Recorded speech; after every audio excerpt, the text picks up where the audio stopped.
Okay, so I've been needing to make this video for a while, because I've had growing concerns over the past year and a half that the right is now becoming the 2016 left. And I want to emphasize 2016 left, not modern day.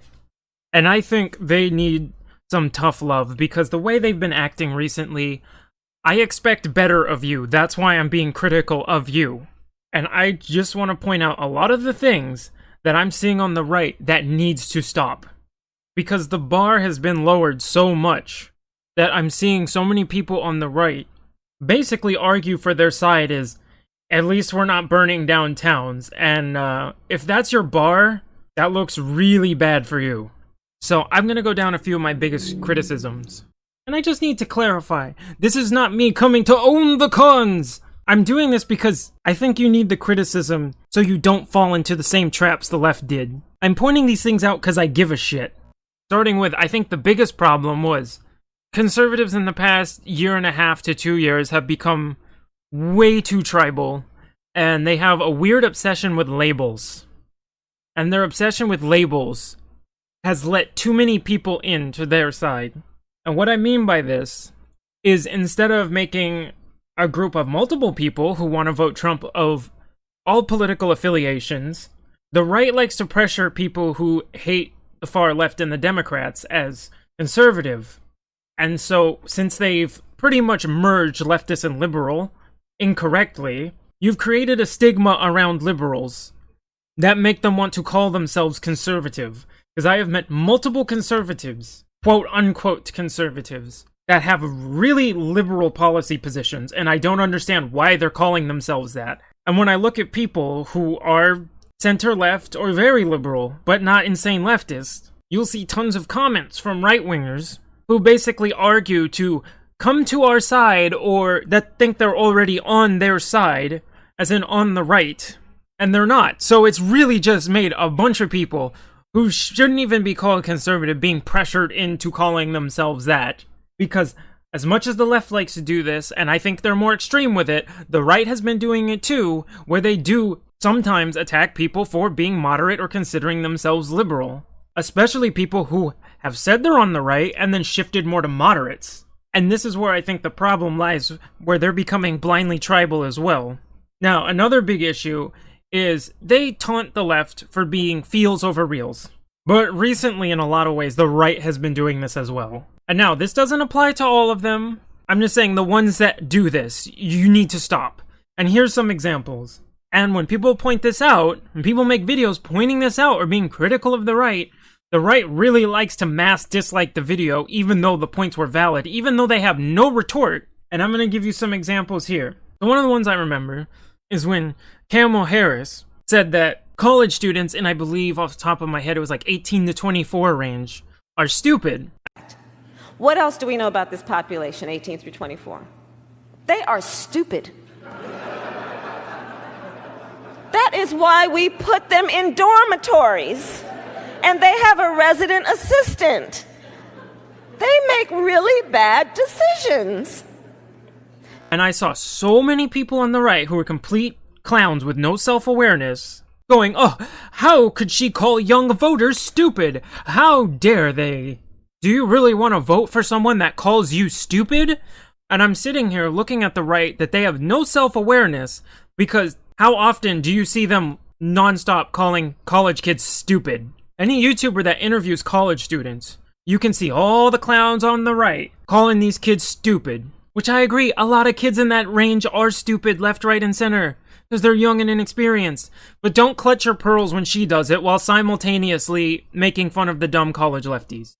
Another, and here's this argument. This argument gets frustrating with the right, because when it comes to things like systematic or institutional racism, at least when I talk to the left about these things, they're actually more consistent than the right. The right is extremely inconsistent with this argument.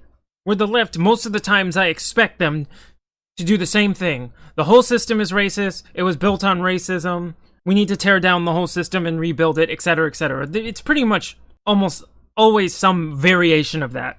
Now, when I talk to the right, and when it comes to systematic racism or systematic prejudice in general, the right keeps switching their stance on this. They keep saying it exists and then it doesn't exist depending on who's doing it and who's the victim of it.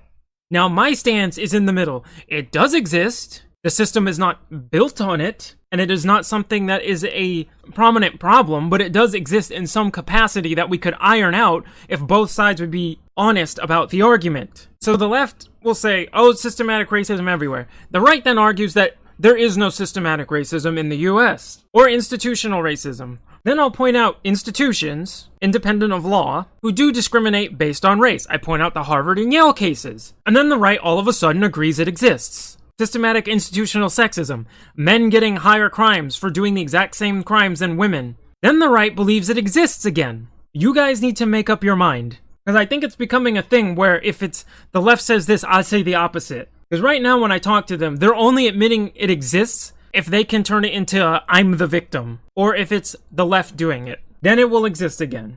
And this is why when Trump admitted the other day that it does exist, but in a small capacity, which has pretty much been my stance, you see many clowns on the right now shifting back to, oh, it exists. But then they'll only put it in one context. So let me show you an example. So the Amazing Luke has clipped this in one of his live streams. And looking at the comments is a perfect example of what I mean. So let's look at some of these.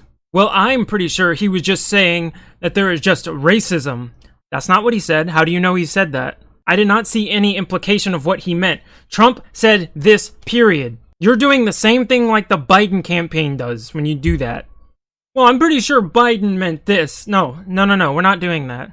Oh, I love this, sorry. This is another example of an inconsistent argument on the right. So now you need to ask Jim Crow Joe about being in the Senate for nearly 50 years and not doing anything about it. And this comes from the argument to go, oh, look, Joe Biden worked with segregationists back in the day. Yeah, you gotta work with people you don't like. The right defends Trump like crazy when they go, he worked with Kim Jong-un. Or defending Ted Cruz when he was working with AOC. Sometimes you gotta work with people you don't like. Or, maybe he does agree with him. But either way, this can't just go one way. The problem and people don't understand, including Luke, is that these are loaded questions, which is why Trump answers in a certain way. No, they're not. Trump would have said, well, there's just racism, period. I don't think there's systems in place. Trump would have said something like that. That's not what he said. Trump addresses the left's concerns sometimes. Trump addressed income inequality. No one on the right bitched when he did it. Comments like, yeah, it's called the Democrats. Okay, it's only when they do it. Coming from the people who constantly argue it doesn't exist. There isn't the Democratic Party. There isn't the Democratic Party is what he's saying. No, he didn't. That's not what he said. Yeah, anyway, points getting driven into the ground. Close it up. It exists and it's going in every direction, and we can iron it out if both sides just be honest with each other. And I'm going to refer to another one. That this criticism went right over the right's head, which was pretty amazing. Amazing Lucas, same thing. He did the same thing. Where everyone was propping up Kyle Rittenhouse. Fine. He did the right thing. He was in the right. No problems. But he made a rather smart video pointing out the hypocrisy on the right. And it was the video where he dug into his background to show he hit a woman once. And the right was outraged saying, oh, that doesn't matter, it doesn't matter. Yes, it doesn't matter in relation to the events that took place. The point he was making is the right does this exact thing when victims of certain crimes, especially with the police getting involved, and the police are on the wrong, they go look up the victim's past and try to apply it to the current situation, even though it is irrelevant to the current situation. If the cops were not aware who this person was or their history going into the event, it is irrelevant to the situation. But instead of understanding that, the right just emotionally reacted and goes, oh, mass dislike. This goes both ways. Like right after the George Floyd incident, everyone's digging up in his background going, oh, he was a criminal anyway. Oh, look at this, look at this. It's like, it doesn't matter. It doesn't matter to that event. So why is it irrelevant with Kyle? Either it's relevant with both or irrelevant with both. You need to pick one. Okay, another thing I do not understand that the right is doing is instead of promoting well-spoken, smart individuals on the right, they for some reason promote idiots and clowns. Example, the dumbass going and throwing black paint all over the Black Lives Matter mural. Black people? De Blasio doesn't care about black people. De Blasio doesn't care. Refund the police. Refund the police. Refund the You ass. You. Refund the police. Devil. You a devil. Refund you. Refund the police. Refund the Oil police. over here. Refund the police. Refund the police. Refund the police. Jesus matters. Jesus matters. Why were you promoting that? That just made you guys look stupid. Especially when she's saying Blue Lives Matter and then injures a cop and then shows no concern for him whatsoever. And this is what I meant. You want to win people over? Stop promoting clowns. I don't want to hear, well, at least we're not burning down buildings. That is such a low bar, it's pathetic. Then you have other people the right promote, and I don't understand. Why does the right promote Candace Owens? There are so many well-spoken, smart black conservatives out there. Instead, you promote this clown that just repeats anything she thinks the right wants to hear. Really, I can sum up those interactions like this. It pretty much goes like this. She's like, generic Republican talking point. And the other side's like, Yay! seriously, does anyone remember after George Floyd when she tweets, well, he was a criminal, and if you don't want to get treated by the police that way, don't do crime. And they ate that shit up. That has nothing to do with the situation. Another one. This one was from like two or 3 years ago. I can't remember. There was a tweet going, roughly paraphrased, why would anyone on the right call a transgender person by their preferred pronoun? You can't be a conservative and deny facts and logic. No, it's called not being a dick. You can acknowledge men are men and women are women, and you can't switch. And I'll still call my trans friend she to her face because I'm not a dick. And she's doing this because she just thinks conservatives want to hear this. So she just says it. And another one, and the right needs to stop doing this because I swear to God, when confronting police brutality, stop saying, and she does this, stop saying 1350. I'm serious. Knock that shit off. Everybody already knows when you bring it up in a conversation about policing, it just sounds like you're trying to deflect. If they bring that up in conversation, I'll go, okay, we'll talk about that later. Let's focus on this issue for now. Stop doing that. But I got something for that later. Another big criticism for the right. This is more so for the college kids.